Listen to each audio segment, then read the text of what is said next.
like, share, subscribe News and press bell icon below for upcoming news. President Joe Biden accepted a meeting with President Vladimir Putin in principle if Russia doesn't invade Ukraine first, according to the White House. The Kremlin said there were no concrete plans for a summit, but had not ruled one out. In a series of phone calls that dragged late into the night on Sunday, Macron tried to broker a meeting between his American and Russian counterparts in a bid to avert an invasion.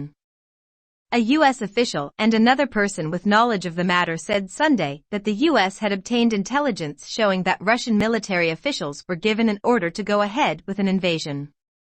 The intelligence, which was developed very recently, informed Biden's startling declaration Friday that the U.S. believes Putin has already decided to invade, they said. Separately, the U.S. has warned the United Nations that it believes Russia has plans to kill large numbers of critics, dissidents, and vulnerable populations in Ukraine or send them to camps after the expected invasion.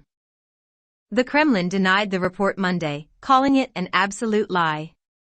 Russia has been amassing tens of thousands of troops near Ukraine's borders in recent weeks, prompting fears of an invasion that it firmly denies its planning. Moscow has extended massive military drills with its close ally Belarus to Ukraine's north. The drills were meant to wrap up on Sunday, adding to the tensions and speculation that Russia could use the military buildup there to attack Ukraine from the north. Putin was set to hold an unscheduled meeting of his Security Council on Monday, according to the Kremlin. The renewed flurry of diplomacy comes amid increased shelling in Ukraine, where independent monitors over the weekend reported a markedly rise in the number of ceasefire violations. The U.S. and the West fear the conflict in eastern Ukraine, which has been brewing between Moscow-backed separatists and government forces since 2014, could lead to a wider conflict. The U.S. and its allies have accused Russia of planning to stage false flag operations in the region that could be used as an excuse for an incursion. Since the shelling in the region began escalating on Thursday, the Ukrainian forces and separatists have traded blame and accused each other of provocations.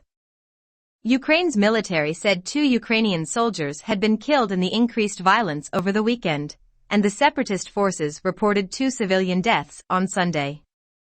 Ukraine said late Sunday the separatist forces fired on rebel-controlled Luhansk in a provocation aimed at laying blame on the Ukrainian forces. Meanwhile, Russia's FSB security service said on Monday a shell from Ukrainian territory had completely destroyed a border guard post in Russia's Rostov region but had caused no casualties, the state-run Interfax news agency reported. The incident occurred around 500 feet from the border between Russia and Ukraine, Interfax cited the FSB as saying.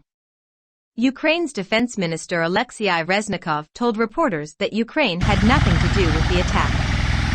In a separate statement, Ukraine's border service called FBS's claims an outright provocation. On Monday, both Ukrainian forces and separatists reported continued shelling of residential settlements. Ahead of the Russia's Security Council meeting, the leaders of the self-proclaimed separatist Donetsk People's Republic and Luhansk People's Republic requested Putin recognize their independence. Such a move would be decried by Kyiv and widely seen as a trigger for further violence.